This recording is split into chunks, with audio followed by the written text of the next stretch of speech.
We're doing something a bit special in this new series of videos, and we're going to be having fun with microcontrollers. So please join me in today's video where we'll do a short intro on what the project will be about, and then we will look at the kind of board that we are going to use, how we are going to program for it, and how we are going to set up an MQTT broker in a Kubernetes cluster in the cloud so we can publish and subscribe to it and send and receive messages. So what we are going to do for our small project is have a temperature and humidity sensor connected to this microcontroller board and have it send its readings from the outside world to an IoT. On that IoT, we will be setting up some alerts and rules in case the temperature gets too high or too low. So let's get started. So the board that we are going to use is called ESP8266. It is a board that has a Wi-Fi module included, so we can use it in IoT projects. The first thing that we need to do in order to connect to our board is to install the Arduino IDE. We can find that on the Arduino official page. And if you want to use Visual Studio Code to write your code and upload it, we need to download version 1.8. Otherwise, you can use the latest version 2.0.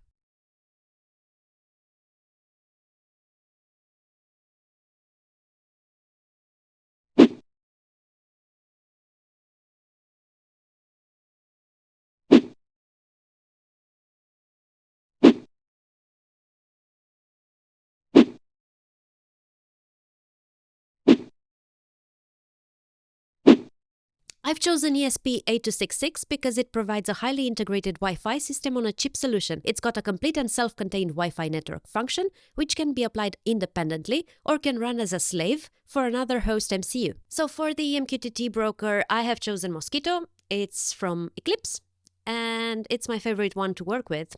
Totally open source, so that's what we're going with. In this project, we will implement connecting the ESP8266 port to an MQTT broker that is running on a Kubernetes cluster. MQTT is a lightweight and flexible protocol to exchange IoT messages and to deliver data. Let's also take a quick look at how to set up Visual Studio Code with Arduino IDE so we can use it directly from there. In order to set up the Arduino IDE to function in Visual Studio Code, first of all, we need to install the Arduino extension. And then, using this extension, we can configure everything as if we were using the Arduino IDE. Selecting the board config command allows us to configure our board, and here you can see what I have set up for the ESP8266 board. Now, for the Kubernetes cluster, I'm going to use the one available in Oracle Cloud Infrastructure, and let's take a look at how we set up, create a new cluster, connect to it, and then deploy Mosquito. In order to deploy the MQTT broker, I've chosen to do it on a Kubernetes cluster running in Oracle Cloud Infrastructure. And here we can create our cluster. You can see that I already have one for the purpose of this exercise. But if you want to create a new one, you can choose either Quick Create or Custom Create. I recommend using Quick Create because it creates all the resources that you may need, including the Internet Gateway, NAT Gateway, the VCN, and so on. We can check the status of our cluster. Of course, I have chosen a public subnet for the services, so we can access the Mosquito broker directly and not through a load balancer. You can click on the Quick Start option in the resources, and then once you click on Access Cluster, you will have the option to do it from your Cloud Shell or locally. Let's take a look at how to deploy Mosquito on a Kubernetes cluster with Helm. So here I have the Helm chart downloaded. And the only thing that I've changed is that I've added a username and a password in the configuration. So let's take a look at how we deploy it.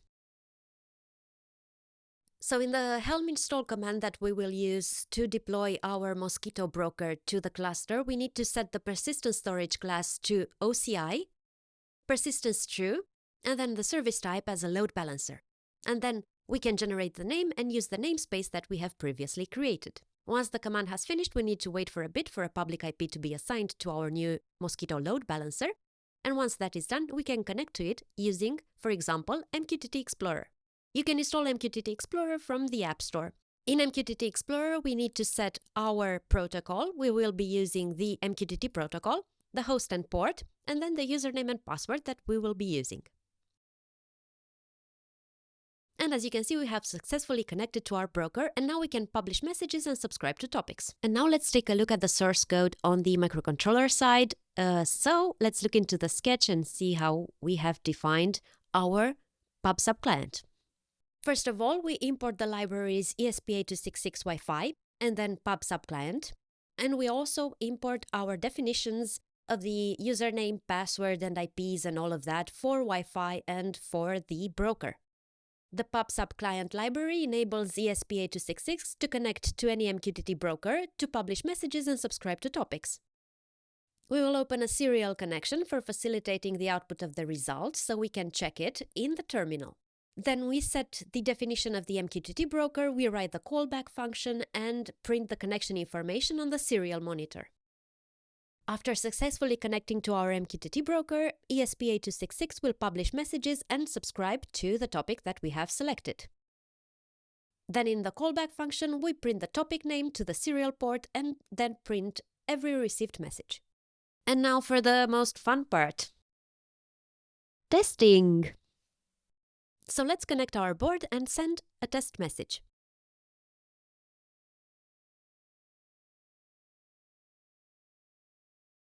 If we use MQTT Explorer to publish a message to this topic, we can check and see that our client, which has subscribed to this topic, received it.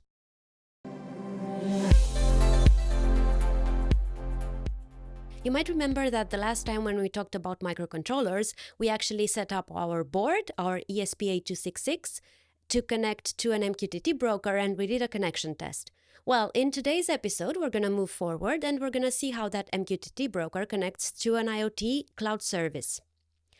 So as for the IoT cloud service, you've got many options available. You can run it in Container Engine for Kubernetes, or you can run it in a compute instance.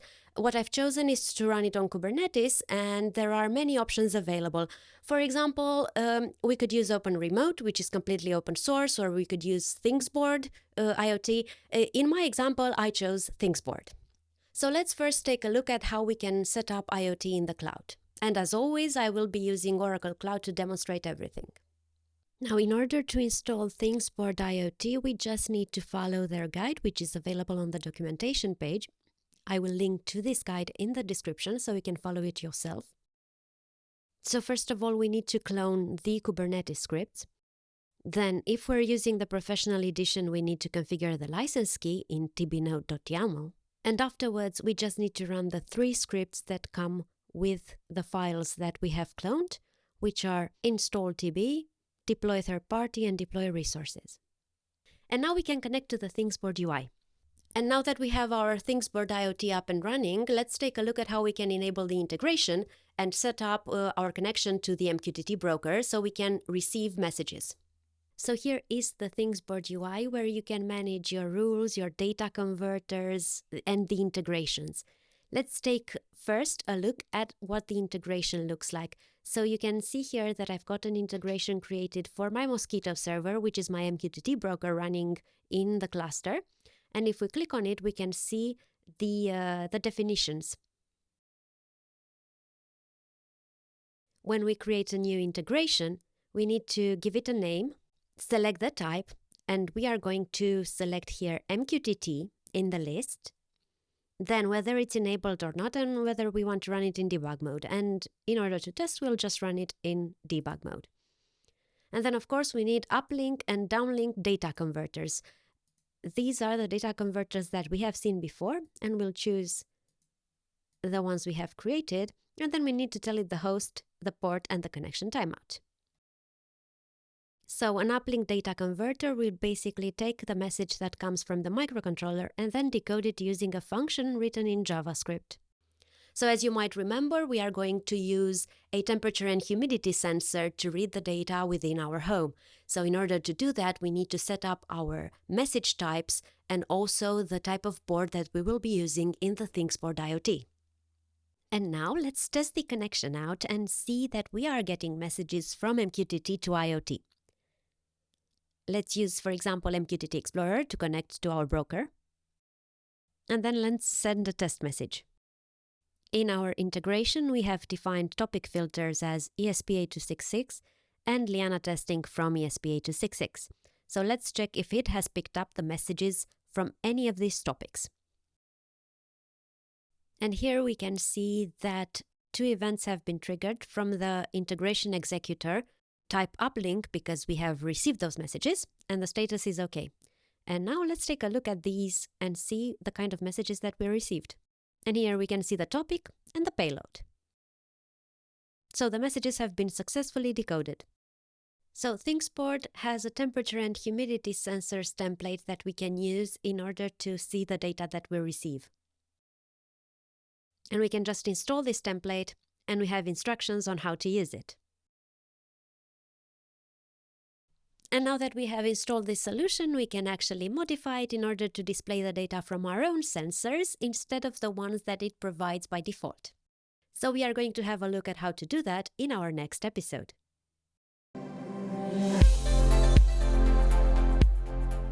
In today's episode, we will look at part 3 of our microcontroller series, and especially the part where we finally set up the sensors on the board and get the data into our IoT application. As you probably already remember, our plan is to connect sensors to a microcontroller that will then send the data to IoT through the MQ connection. First of all, let's take a look at how we will configure the sensors, attach them to the board, and send the data from the microcontroller to our IoT through the MQ connection. So let's take a look at the sensors first.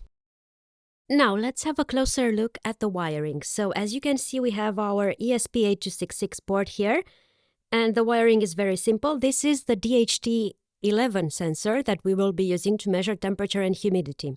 And as you can see, the DHT11 sensor has 3 pins, plus for V in, minus for ground, and out for data.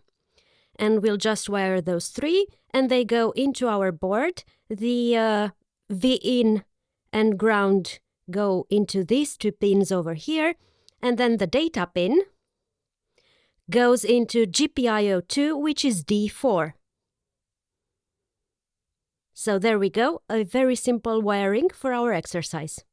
So now that we have set up the sensors and everything is working properly, let's test it and see that the data is indeed sent to IoT.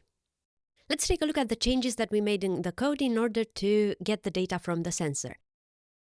As you can see, we are using the DHT11 sensor and we are using GPIO2 for the data pin, which is D4 on the board.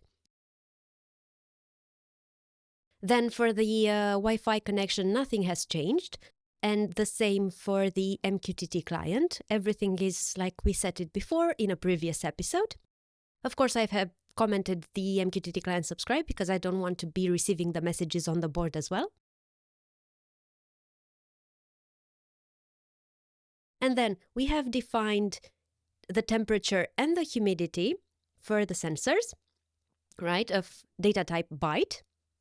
And then we read the data from the sensor and we print an error in case there is an error. Otherwise, we can print the sample data on the serial monitor.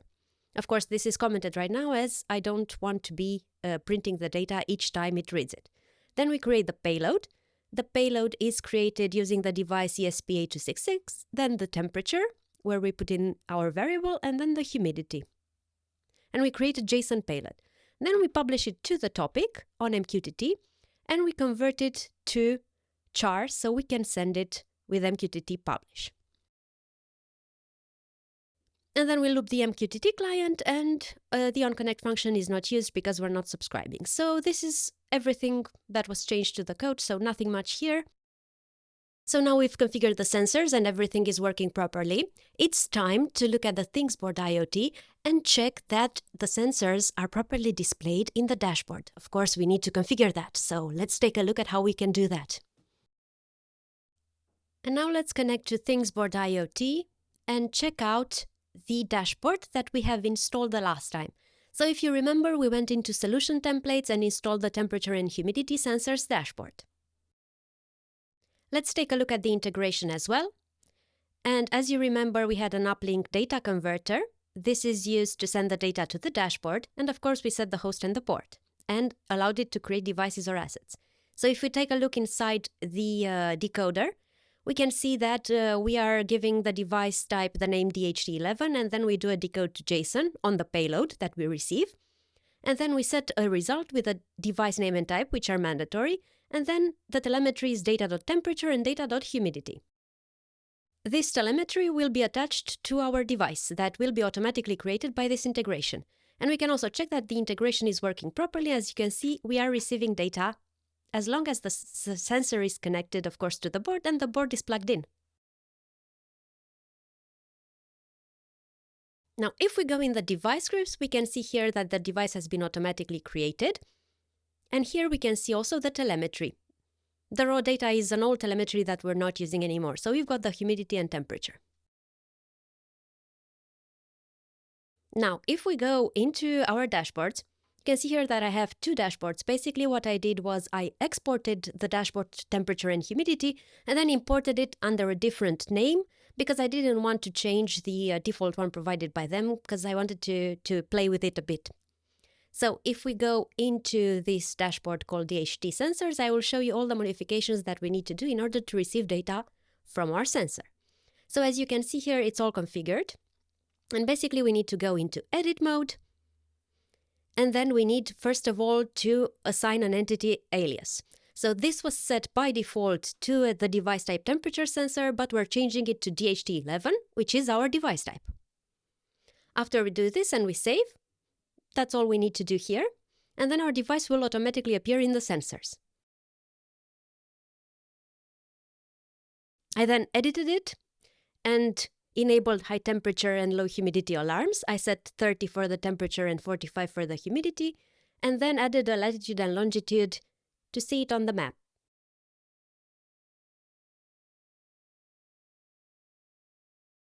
If we click on our sensor in the widget, we can see some data related to it, real time, and it's default set to the last 7 days, but we need to switch it to an hour so we can see the data from when I did the configuration, right? So here we select 1 hour for both humidity and temperature, and here's the data coming in. And of course we can see how the temperature and the humidity has changed over time. Now going back, we can also see some alarms here. And let me show you how we add the alarms. So these need to be done on the device profile.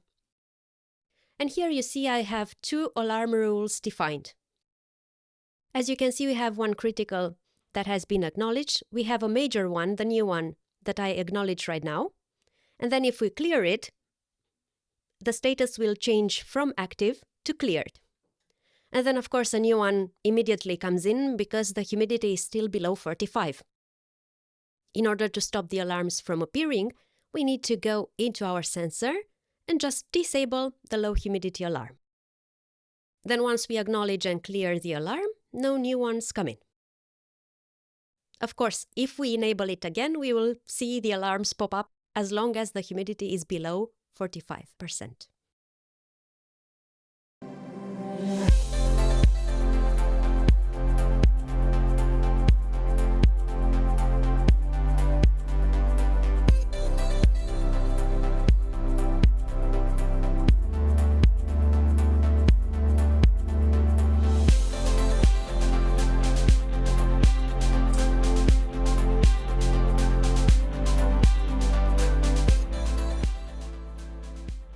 Thank you so much for joining me on this episode of Cloud Chats with Cats. I hope you found the information useful and interesting, and I'll catch you in the next episode with some more fun stuff on Oracle Cloud. See you all! In the meantime, I need to go and replace all the capacitors on my PS3, since one of them blew up, so